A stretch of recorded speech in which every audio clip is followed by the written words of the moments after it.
សូមគោរពថ្វាយបង្គំចំពោះករុណាព្រះធេរៈគ្រប់ព្រះអង្គទាំងអស់ដែលបាននិមន្តចូលរួមនៅក្នុងកម្មវិធីជួបជុំព្រះធម្មកថាទូទាំងប្រជាជាតិកម្ពុជាដែលបានរៀបចំដោយអង្គការធម្មទានសង្គមហើយមិនល្បីដូចលោកលើកមិនទេណាគឺចាត់ថាទេតាមពិតធម្មកថាគ្មាននរណាមានព្រៀបជានរណាទេគឺគ្រប់គ្នាសុទ្ធតែមានសមាសភាពមានគុណសម្បត្តិរៀងខ្លួនគ្រាន់តែយើងមានឱកាសបានជួបគ្នានៅគ្រានេះចាត់ទុកថាជាភពសំណាងរៀងខ្លួនព្រោះយើងនៅទីឋានផ្សេងគ្នាហើយវត្តអារាមផ្សេងគ្នាហើយខ្ញុំកណាគ្រាន់តែចូលរួមបន្តិចទាក់ទងជាមួយនឹង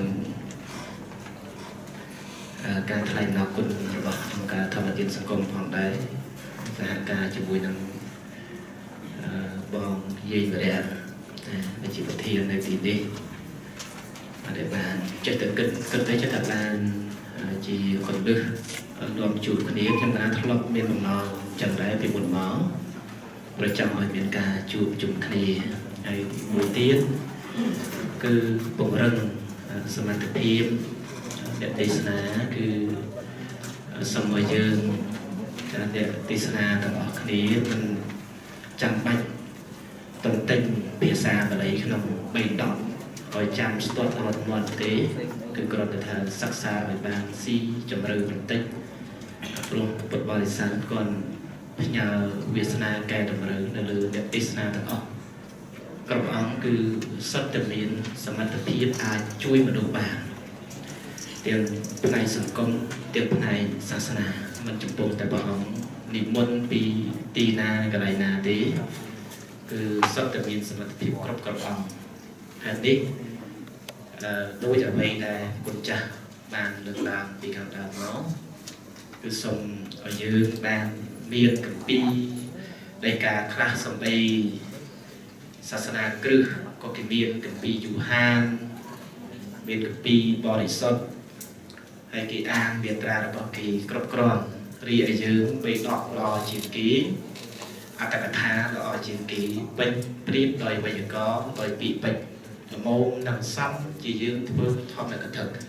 អញ្ចឹងដែលឈ្មោះថាធម្មកថាវាត្រូវបរិបូរណ៍ដោយចរិតលក្ខណៈជាធម្មកថាគឺមានភាពរឹងមាំខាងក្នុងទន់ភ្លន់ខាងក្រៅ